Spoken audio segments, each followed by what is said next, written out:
It is male and female tonight, a nice change. Chris Minns is with us from New South Wales Labor. It's fair to say the Labor Party have some leadership problems, which I'll come to in a moment. But Tania Davies, a magnificent, genuine Liberal representing the seat of Mulgoa, used to be a safe Labor seat. She was elected in 2011 with a swing of 17.9%. She won 62% of the two-party preferred vote. A degree from Sydney University. You might recall in 2019, she took a stand against an absurd abortion bill. Tania Davies is married with 2 children, a woman of real substance. So welcome to you both. Just a quick one from you. If I could ask you, Tania, first, because you're in government, the floods. Now, I said they'd be forgotten.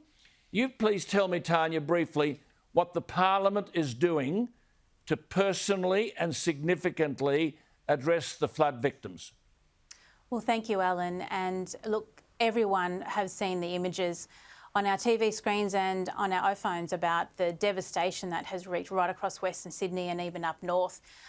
Speaking with local members of Parliament, they tell me that it's the government and the ministers and the services are on the ground every day working extremely hard, particularly in the immediate emergency evacuation, emergency response to find accommodation, to provide meals and food for people who've lost everything, but also in terms of working with government industries, government services to begin to plan the very long recovery that we are going to be faced with. Frightening. But Chris Minns, could I ask you this every time, should people have to fill out endless forms and scramble around for a few bob and try to get back on their feet when they've suffered as they have? I mean, some have lost everything. Isn't there a better way? I think there is a better way, Alan, and you've mentioned repeatedly a national relief fund that the government can pay into. It can earn interest when it's not being used. Private philanthropy can put in money too, and we can end this absurd situation where people who are at their lowest ebb have to go to the federal government and basically beg for some relief. I mean, the system's not working. And answer 79 questions. Figure. Answer such an 79 arbitrary figure that comes after every single disaster, whether it's a flood, it might be $1,000. If it's COVID, it might be $10,000. We need a uniform approach to this because these disasters are going to continue to happen. Absolutely. And Tania, you're a mum with 2 kids. I want to get off this, but what would you do if you lost everything except the clothes on your back? You face the trauma of the loss, might be animals, fences, your house. Where do you find the energy and the financial resources to start again? Well, it would be incredibly hard, and I think what we're seeing now across our communities is that the community Aussie spirit is rallying around these people who have lost everything.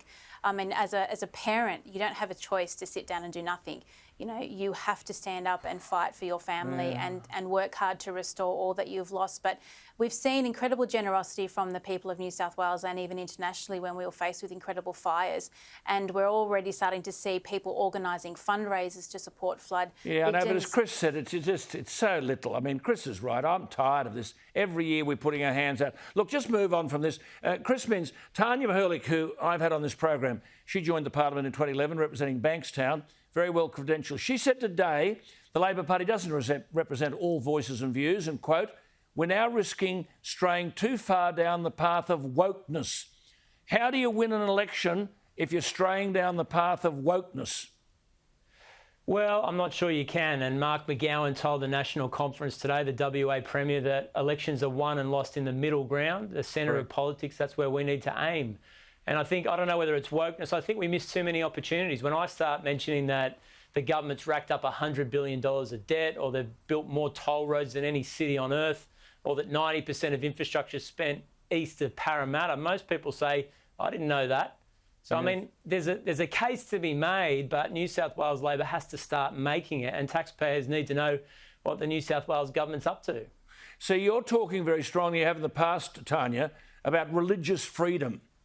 And people are just terrified today. I mean, this other Tania says that there are people in Labor electorates who don't believe the Labor Party shares their conservative social views, and they don't want a party to sneer at them, that was her words, for holding those views. I mean, this was your point, wasn't it, in the abortion debate, the same-sex marriage argument. Israel Folau, you weren't allowed to disagree, Tania. Well, I hear that from across our communities, that people who hold generally mainstream Aussie values, they feel intimidated and bullied into silence. And that's not right. That's not how Australia should be. And certainly people like myself and others are trying to set the example to show that you can speak, you can be heard, and to show the strength that we need in our leaders to stand up to this wokeism, this leftism that's raging through our institutions and communities, because it will lead us to a very dark and a very awful society, which is not going to serve the needs of our communities moving forward. Well, just following on from that, Chris, and the last question of the night, but do you concede and do you understand people telling you that there are people out there frightened these days to say anything, let alone what they believe in? I mean, you promote the argument that all men are rapists. I mean, how can people, how do we dismantle this, Chris? Yeah, I don't know if people think all men are rapists. I mean, sometimes I look at Twitter, Alan, and I think people are not afraid to say anything. They just let loose whenever they get the chance. I mean, from the perspective of the Labor Party, I think Tania's hit on something here, Tania Mihailuk. No one knows Bankstown better than Tania, maybe Paul Keating. Yeah. And the truth of the matter is that while we have to give the voters some credit, they know what our views are on social issues and they know what they are on economic issues. But if the Labor Party is considered clubby or exclusive or snobbish, they will never vote for us. The Labor Party, at its best, is the party of the common man. We've got to get back to that or we're not going to win elections. Absolutely. But doesn't that, Tania, final call to you, that applies to your party too, doesn't it? Well, absolutely. Matt Keane. Matt Keane. Is what Matt Keane saying representative of the Liberal Party? Well, Alan, and to all your listeners and watchers, to win government, you need to develop policies that are representative of the mainstream, of the middle ground, and have capable MPs and candidates who are from their electorates, who are not picked by factional leaders, but who are from their electorates and who will fight for their electorates and combine Which is a what team. you've done. Yeah, combine a team of ministers, of cabinet ministers who have the capabilities to deliver those election commitments that you come to the election with, not be swayed by bureaucratic or by popularism, but be honest and transparent with your electorate and deliver the policies that you went to the election promising that you would deliver. Good on you. Great to talk to you both. A lot of common sense, very, very refreshing. Thank you, Chris, for your time, Chris Minns. And Tania, thank you for all you've done too. Thank very you, courageous lady, Tania Davies, and she does have ability, I've got to tell you.